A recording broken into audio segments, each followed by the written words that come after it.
नमस्कार दोस्तों, स्वागत है आपका स्टडी आईक्यू में। आज हम लोग एक बहुत ही दिलचस्प विषय पे चर्चा करने वाले हैं। हम लोग बात करने वाले हैं जो स्ट्रेटेजिक कंपटीशन हो रही है यूएसए और चाइना के बीच, उसके ऊपर बात करेंगे।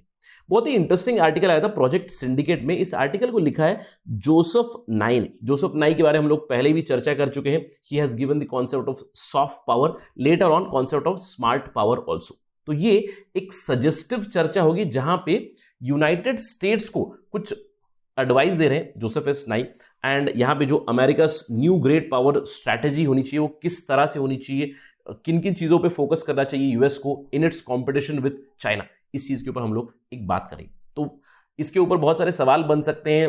For example, a lot of discussion can happen on cold war 2.0, क्योंकि ये एक बहुत ही इंपॉर्टेंट टॉपिक है आपकी कॉम्पिटिटिव एग्जाम्स के लिए, यूपीएससी सिविल सर्विसेज के लिए या फिर स्टेट पीएससी में। Is the world witnessing Cold War 2.0? And if it is witnessing, then what should be the approach of United States, etc. कुछ इस तरह के सवाल बन सकते हैं। और अगर आप पॉलिटिकल साइंस बैकग्राउंड से बिलोंग करते हैं तो Joseph Nye, you can quote him in your answers. Again a very important discussion here, advice for United States. Let's begin. To get all this information stay tuned with me. मैं हूं आपको दोस्त राहुल सायगांवकर। आप मुझे इस आईडी पे follow कर सकते हैं। इसके अलावा एक नया इनिशिएटिव हम लोगों ने शुरू किया है स्टडी आईक्यू पे। आप देख सकते हो ज्वाइन बटन एनेबल हो चुका है। आई एम क्वाइट श्योर कि आप ऑलरेडी हमारी सब्सक्राइबर फैमिली में जुड़े हुए हैं, लेकिन इस ज्वाइन बटन से आप हमें हमारे एफर्ट्स में सपोर्ट कर सकते हो। आप स्पेशल थैंक्स बटन भी एक्सप्लोर कर सकते हो यहाँ पे 2 new initiatives on Study IQ channel. Right, let's begin the discussion with an observation. हम सब जानते हैं कि एक कोल्ड वॉर हो चुका है पहले 1945 से लेकर मैं कह सकता हूं 1991 तक। ये जो कोल्ड वॉर था, it was between USA on one side and USSR on the other side. लेकिन 21st सेंचुरी में हम लोगों ने एक हेजिमनी जरूर देखी थी। 1990 से लेकर 2000 तक यूनाइटेड स्टेट्स की हेजिमनी, यूनिपोलर वर्ल्ड ऑर्डर देखा। 21st सेंचुरी में एक नई ऑब्जर्वेशन आई है, कहीं ना कहीं हम लोग एक सेकेंड कोल्ड वॉर की बातें जरूर कर रहे हैं।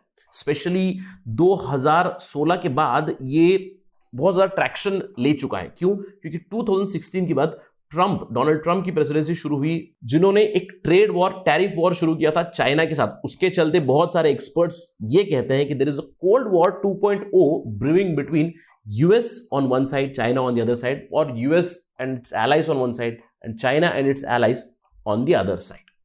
राइट, अब ये तो सिक्योरिटी एक्सपर्ट्स कहते हैं, पॉलिसी एक्सपर्ट्स कहते हैं, foreign policy experts, analyst, all these people do highlight it. लेकिन यूनाइटेड स्टेट्स में भी कहीं ना कहीं इस चीज को हाईलाइट किया गया है। अगर आप अप्रैल 2021 की इंटेलिजेंस की रिपोर्ट पढ़े यूनाइटेड स्टेट्स की, वो कहता है China poses the biggest threat to United states.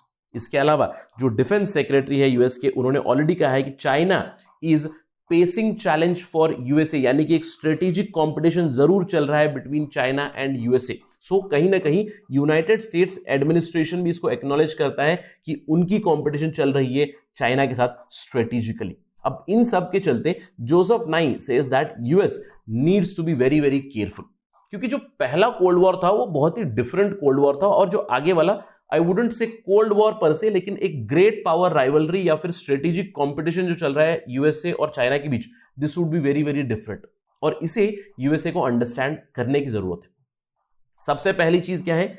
China is no USSR, ये जानने की जरूरत है। देखिए, यूएसए और यूएसएसआर का जो पहला कोल्ड वॉर था, आइडियोलॉजिकल वॉरफेयर था, आइडियोलॉजिकल कॉन्फ्लिक्ट था। एक तरफ कैपिटलिस्ट इंडस्ट्रियलिस्ट वर्ल्ड, दूसरी तरफ कम्युनिस्ट सोशलिस्ट ब्लॉक। लेकिन अगर हम लोग चाइना की बात करें, ये जो आइडियोलॉजिकल कॉन्फ्लिक्ट है ये बहुत हद तक डाइल्यूट हो चुका है। क्यों? क्योंकि चाइना ने अपनी इकोनॉमी में वो डाइल्यूशन जरूर लाया है, क्योंकि उनकी इकोनॉमी में उन्होंने फ्री मार्केट या फिर मिक्स्ड मॉडल जरूर इस्तेमाल करते हैं। Political system is still communist. तो बहुत हद तक आइडियोलॉजिकल डाइल्यूशन जरूर हो चुकी है। लेकिन एक बहुत बड़ा दूसरा डिफरेंस भी है। अगर आप यूएसएसआर की बात करें, उस समय पे 1945 से लेकर 1991 तक यूएसए और यूएसएसआर का कितना ट्रेड रिलेशन था? ऑलमोस्ट निल, उतना ज्यादा ट्रेड रिलेशन नहीं था। लेकिन अगर हम लोग बात करें चाइना और यूएसए की, उन दोनों के एक्सटेंसिव ट्रेड रिलेशंस हैं। China is very different from USSR. USSR की इकोनॉमी केवल 2 चीजों पे रन हुआ करती थी, एक था डिफेंस, दूसरा था एनर्जी। लेकिन अगर आप चाइना की बात करें, China is the world manufacturing hub. उनके ट्रेड रिलेशंस बहुत सारे देशों के साथ एक्सटेंसिव है। यूएस के साथ ही आप बात कर लीजिए, यूएस के साथ उनके ट्रेड रिलेशंस 1985 से कंटिन्यूअसली बढ़ रहे हैं 2019 तक। $452 बिलियन का ट्रेड था, bilateral trade between USA and China. और ये जो डेफिसिट है, this deficit is still very very huge despite Trump sanctions. यानी कि पहली चीज तो ये है कि China is very different. USA और चाइना के ट्रेड संबंध है, साथ ही साथ चाइना के दूसरे जो यूएस के एलाइज है उनके साथ भी ट्रेड रिलेशंस काफी एक्सटेंसिव है। अगर आप उदाहरण ले यूरोपियन यूनियन का, अगर आप उदाहरण ले दूसरे कंट्रीज का भी, चाइना के उनके साथ काफी एक्सटेंसिव ट्रेड रिलेशंस। तो ये समझना चाहिए यूएसए को कि China is very different from USSR. इसके अलावा एक दूसरी चीज नाई बताते हैं कि Russia should not B neglected. अब ये क्यों? देखिए, जब भी कोई पावर डिक्लाइनिंग होता है, it tries to assert itself, और उस असर्शन में कुछ बहुत बड़ी ब्लंडर्स, कुछ बड़े डिजास्टर्स भी हो जाते हैं। मैं आपको उदाहरण दे सकता हूं 1914 का, जब विश्व युद्ध पहला शुरू हुआ था, तब 3 मेजर पावर्स में कह सकता हूं, एक तरफ ब्रिटेन, दूसरी तरफ फ्रांस और ऑस्ट्रिया हंगरी एक तीसरा पावर था यूरोप में। लेकिन ऑस्ट्रिया हंगरी डिक्लाइन पे था क्योंकि ब्रिटेन और फ्रांस काफी ज्यादा बढ़ रहे थे वहां पे, उनकी कंपटीशन में Britain and France had advanced, और Austria Hungary was trying to assert itself. और उसी के चलते जो ऑस्ट्रिया हंगरी और सर्बिया का विवाद था, उसी के चलते शुरुआती दौर पे वर्ल्ड वॉर 1 शुरू हुआ, and we all know rest is history. अब ऐसे ही US should understand that Russia cannot be neglected. It is also one of the major power. Yes, the power may be waning. Strategic competition China के साथ चल रहा है, लेकिन Russia को नेग्लेक्ट नहीं कर सकते, क्योंकि अगर रशिया मिल जाए चाइना के साथ, it would be catastrophic for USA. और कहीं ना कहीं यूएस एडमिनिस्ट्रेशन इसको ऑलरेडी समझ चुका है। हम लोगों ने हाल ही में बात की थी नॉर्ड स्ट्रीम 2 पाइपलाइन के बारे में, जहां पे Biden has already surrendered this NS2 pipeline to Putin. Why? One of the reasons is to ensure that Russia and European Union relations improve और रशिया चाइना के रिलेशंस उतने ज्यादा स्ट्रांग ना हो। ये भी एक बहुत बड़ा फैक्टर है उस चीज में।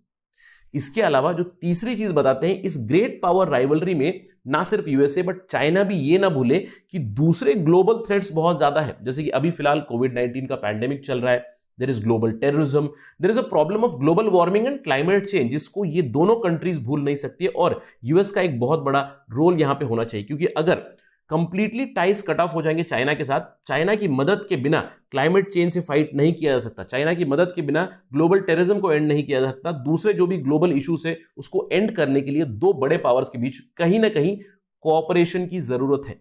तो यही कहते हैं जोसेफ नाई। Late me and my discussion with a prescription और सजेशन जो जोसेफ नाई देते हैं, और साथ ही साथ एक और प्रिस्क्रिप्शन भी देखेंगे एंड में। जोसेफ नाई ये कहते हैं कि जब भी एक ग्रेट पावर कंपटीशन होता है वो काफी मदद करता है, जरूर करता है। वो कहते हैं ग्रेट पावर जो कंपटीशन हुआ यूएसए और यूएसएसआर के बीच, इससे यूएसए को भी बहुत फायदा मिला, क्योंकि अगर कोई दूसरा प्लेयर आगे बढ़ रहा है तो अगर मैं उसके कंपटीशन में आगे बढ़ रहा हूं तो दोनों ही डेवलप हो रहे हैं, यूएसए भी डेवलप हुआ जरूर। और अभी जो चाइना के साथ कंपटीशन चल रही है, it is going to help USA also to develop, to refocus itself. But वो कहते हैं US needs to understand that complacency नहीं आनी चाहिए, यानी कि चाइना को अंडर एस्टिमेट नहीं कर रहा है, कहीं ना कहीं वो कर भी नहीं रहे, लेकिन वो कहते हैं ओवर एस्टिमेट भी करने की जरूरत नहीं, क्योंकि ओवर एस्टिमेट करेंगे तो over estimate it creates fear, and somewhere he thinks that US is over estimating China.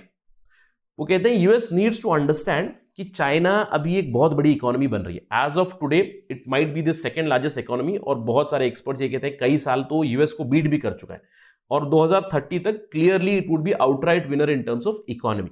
लेकिन वो कहते हैं कि यूएस को समझने की जरूरत है, even if it beats US in terms of GDP numbers, it's per capita income it remains very very low, it remains almost 1/4 of US per capita income, क्योंकि पॉपुलेशन डिफरेंस है। जहां पे देखिए अप्रोक्सीमेटली यूएस की population ही है 35 crore, China आपको चला जाएगा 150 करोड़ के आसपास। तो अगर जीडीपी में आपको बीट भी कर देंगे तब भी उनका per capita income would be only 1/4। तो इसीलिए there is no need to fear और no need to overestimate the problem.